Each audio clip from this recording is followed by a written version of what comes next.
Hello everyone, this is Direwolf20 and I'm currently in the 1.2.4 version of Minecraft demoing the latest updates and changes to Industrial Craft. Industrial Craft version 1.85 currently. There's some neat things being added here, specifically related to crops and a new brewing mechanic for brewing beer. It's pretty cool, lots of different options available to you guys, and I'm going to try and go into most of it right now. So stay tuned right now for the latest updates to Industrial Craft. Alright guys, so one of the first changes that we've got to cover here, the fact that you can now plant netherwort in your Industrial Craft crop system. That's right, netherwort can now be planted in this dirt system here with these crops planted along. Along with netherwort, there's now also two other types of plants available to you guys. This one right here is coffee beans, and as you can see, I've got some coffee beans in my inventory here, thanks to TMI. But normally you would get them through crossbreeding, and they'll grow here for you and produce these awesome little coffee beans, which I'll get to in just a moment. The other type of crop is hops, and hops are used in the beer brewing process. That's another item you'll get from crossbreeding. So you've got the coffee beans, the hops, and the netherwort from crossbreeding, or netherwort just straight out of the nether. So guys, one of the first things I'd like to cover here is the beer brewing mechanic. Now, as I mentioned, there's a new type of plant that you can get called hops, and you're going to want to combine hops with some wheat and some water to get yourself some beer. And there's a whole bunch of different kinds of beer. There's literally, I think, almost 200 different combinations that you can put together based on the ratio of water, hops, and wheat that you use in your beer barrels. You can see I've got some empty booze barrels here, and I'll go into those in a moment. And the other component of this is time. You have to let your beer ferment in your booze barrels for a while, and the way you do that is just setting up the booze barrel, putting all the items inside, and letting them sit. There's actually 5 different stages of beer that can get from, weaker to stronger, and the longer you let your beer sit, the better the effects are of drinking it. So let's first look at how to craft a booze barrel. If you simply take some wooden planks and a piece of rubber wood, you've got yourself an empty booze barrel. Looking good so far. Then you just walk over somewhere and place down a piece of scaffolding, which you guys have seen from Industrial Craft in the past, and on that scaffolding you want to place your empty booze barrel that you just crafted, like so. Now you have a container with which to hold all your beer and let it ferment. And to craft your beer, you're going to want to combine, like I said, wheat, hops, and water. And the more important piece of this is the ratio of wheat and hops that you put in there. So let's first look at a pretty basic ratio, a 1-to-1 ratio of wheat and hops. And you can see here that we've got 2 solids. So one of the more basic combinations that you can do is a 2-to-1 ratio of water to solids. So I've got 2 solid ingredients here, wheat and hops. So I'm going to go with 4 water cells. Okay, so let's combine wheat, hops, and water. There you go. Now your beer is brewing. And I'll come back to that guy in just a minute. Over here, I'm going to combine another set. Let's try on this one doing a combination of 1 wheat, 4 hops, which is a pretty seriously strong combination, and let's do 10 water. So 5 total solids, and double that is 10 water. And then we'll do one more combination, not so wet. We'll do a combination of 4 hops, 1 wheat, and only 5 water. So that's a 1-to-1 ratio of liquids to solids. There we go. Our beer is fermenting. Now we do want to leave this stuff sitting there for a while.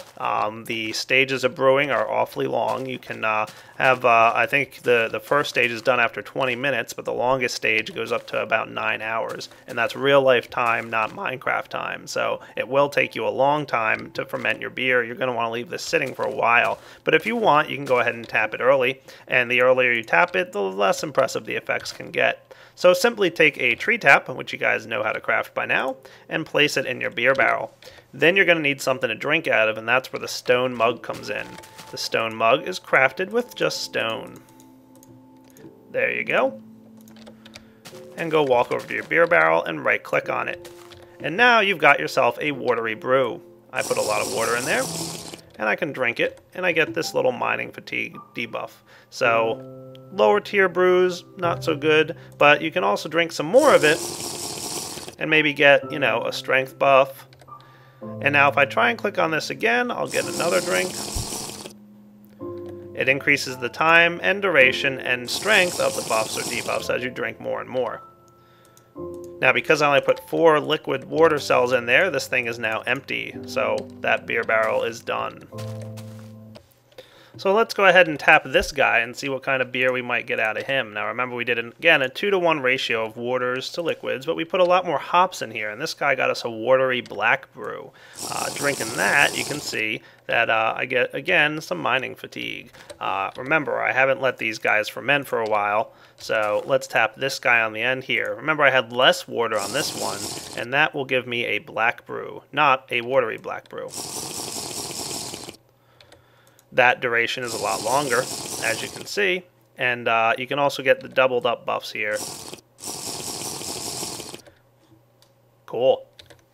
Now, if you want to remove your tree tap and allow your brews to continue brewing, just left click with any item, doesn't matter, even an empty hand, and your tree tap pops out and it lets the brewing process continue. The brewing process stops while the tree tap is inside the brewing booze barrel.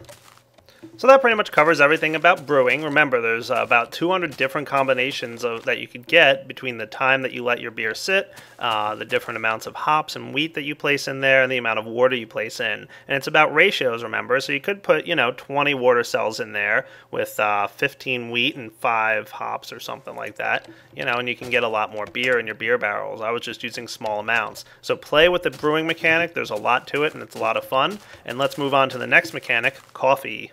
Now coffee, as you guys can see, grows here in your planted area. I've got some ready to harvest. All you gotta do is right click on it. Okay, maybe I lied, it's not ready to harvest yet, but it's getting there. The coffee beans are what you'll get from that. So we've got some coffee beans right here. Now, just like in real life, you don't just pop coffee beans into water and expect it to work. You gotta grind them up. So that's what we use the macerator for. The macerator will grind up your coffee beans into coffee powder. Awesome. And you just got to combine your coffee powder in your crafting table with a stone mug and some water cells. Coffee, water, stone mug. Get you some cold coffee. Well, you can drink it. And you can get speed and haste effects from it. Awesome. But cold coffee isn't no good. I don't like cold coffee. I want to combine it with coffee and go ahead and cook it in any kind of furnace. You can go ahead and throw it in an electric furnace, because this is Industrial Craft after all, and get yourself some dark coffee. Delicious. Same speed and haste effects, but you'll stack them better if you drink multiple hot coffees as opposed to multiple cold coffees. So there is a benefit to drinking hot coffee. Now, the only other type of coffee that I can go into here is coffee powder and water. Get yourself some cold coffee. Heat it up. And if you're like me, I don't like black coffee. I like to get myself, I take my coffee with a little milk and sugar, and that gets me coffee, as opposed to dark coffee. Ha ha ha. Delicious. Now bear in mind that you can combine these effects, so I just got myself 3 cups of coffee here. The first will get me some speed and haste buffs. The second will get me even more. And you can really get some good buffs going with your coffee and your brewing. So definitely worth playing around with it and checking it out. Alright guys, so another item I want to show you here is called Weed X. Anybody who's been doing a lot of this industrial craft farming has gotten familiar with weeds and how they can basically destroy your farm. Luckily, Alblaka and the team over at the IC2 Dev Development area have given us Weed X, which is a craftable material that you can use to prevent weeds in your farm. Let's check out how we make it. So, step number 1, head over to your macerator and throw in some spider eyes. Dun dun dun dun dun dun dun. And you get yourself some grin powder. This is some nasty poisonous stuff. There's also a crop that grows it, but another way to get it, of course, is those spider eyes. Combine it with an empty cell and some redstone to get yourself some Weed X. Cool. Let's go throw a crop on the ground and see what we're going to do with it. Simply place your crop on the ground, and normally if you leave some empty crops laying around, you're going to have trouble with weeds. Go ahead and right-click and you're going to spray the Weed X all over your plants, and that will prevent weeds from growing. Cool. And you can see once you've properly sprayed your plants down, it won't accept any more Weed X. And now you don't really have any concern or worry about getting some weeds. Hooray for Weed X! But there's another cool little machine I want to show you guys now that I've shown you about Weed X, and that is the Cropmatron. All you need is a machine block, a chest, some electronic circuits, and some crops. Ta-da! Cropmatron. Now this guy has a 9x9x3 radius, so it'll pretty much cover an area 4 blocks by 4 blocks on either side, and then 1 block above and below it. So I'm going to go ahead and plant this guy right on the ground over here. I could put him right here, and because he'd be flush with all my crops, it should work, but I'm going to go ahead and do it 1 block above, and that should work for me. There we go. And it looks like I'm already causing trouble by walking on these things, so maybe I'll stop walking all over my plants for a minute. So again, 1 block above should hit all the plants here. Now if we right click on this guy, you'll see there's a nice little interface in here.